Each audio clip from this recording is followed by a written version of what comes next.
Mathias, médaillé de bronze au championnat du monde avec l'équipe de France. Mathias Patin, c'est une belle histoire, c'est un peu un homme à tout faire, c'est l'homme orchestre de son équipe, c'est un sportif, j'allais dire atypique. Le mieux c'est peut-être de le découvrir. Mathias Patin, médaillé mondial au championnat du monde avec l'équipe de France de volley.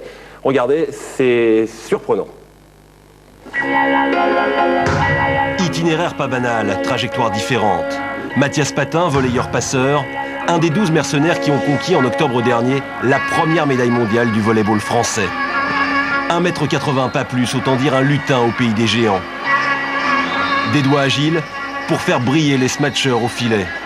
Un prof de sport arrivé en équipe de France à 28 ans seulement, un professionnel de l'amateurisme, un garçon à part.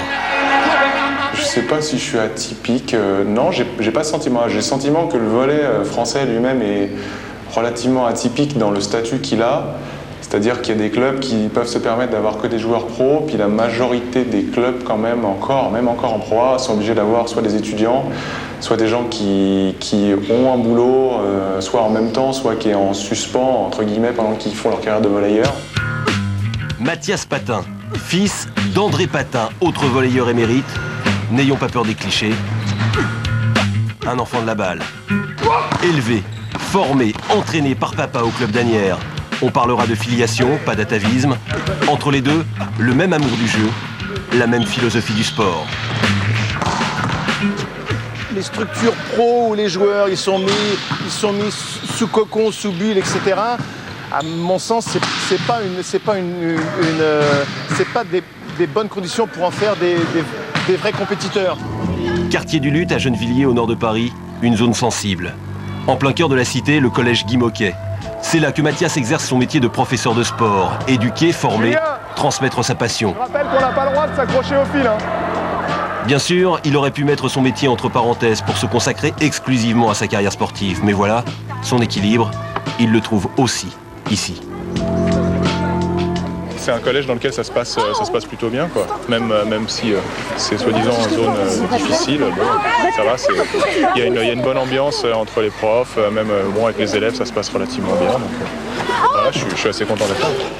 Une petite centaine de spectateurs à Aubonne un soir de novembre. Face à Dunkerque, Asnières va remporter ce qui constitue pour l'instant son unique victoire de la saison.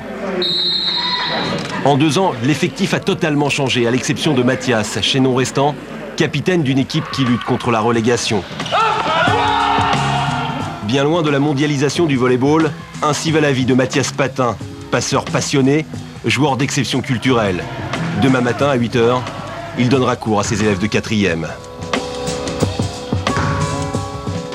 Demain matin, la rentrée des classes. Est-ce que vous pensez, vous, Jean-François Lamour, que c'est mieux d'une certaine manière pour être un vrai compétiteur, comme le disait dans le sujet d'Alexandre Boyer, André Patin, d'avoir autre chose dans la vie que simplement le sport, de ne pas être pro? Au bout du compte, je crois que c'est mieux. Mais simplement, on voit bien que le sport se professionnalise et qu'il faut consacrer de plus en plus de temps à l'entraînement et à la compétition.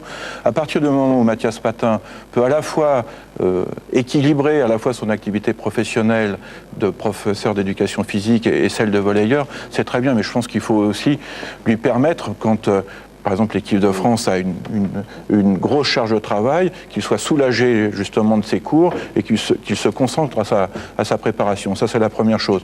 Mais on a connu des grands champions, et Alexandre Boyer, on le connaît bien, c'est Jean-Christophe Rolland en aviron, qui était ingénieur nucléaire et qui arrivait à tout faire. Mais dans les sports d'équipe, les sports professionnels, quand même, c'est dur, il y a beaucoup de rendez-vous, c'est voilà, mais c'est de plus an. en plus difficile. 2 choses importantes. La première, c'est qu'il faut former nos athlètes de haut niveau. Il est prof de sport, il est professeur d'éducation physique, et donc sa reconversion est pratiquement assurée. Or, il faut savoir que les durées de vie des athlètes de haut niveau sont de plus en plus longues et que malheureusement, au bout du compte, ils ont de plus en plus de mal à se reconvertir. Et donc le ministère des Sports, et ça j'y veillerai, va vraiment travailler beaucoup, et en relation entre autres avec le comité olympique, à ce que la reconversion se passe dans les meilleures conditions possibles. Le rugby,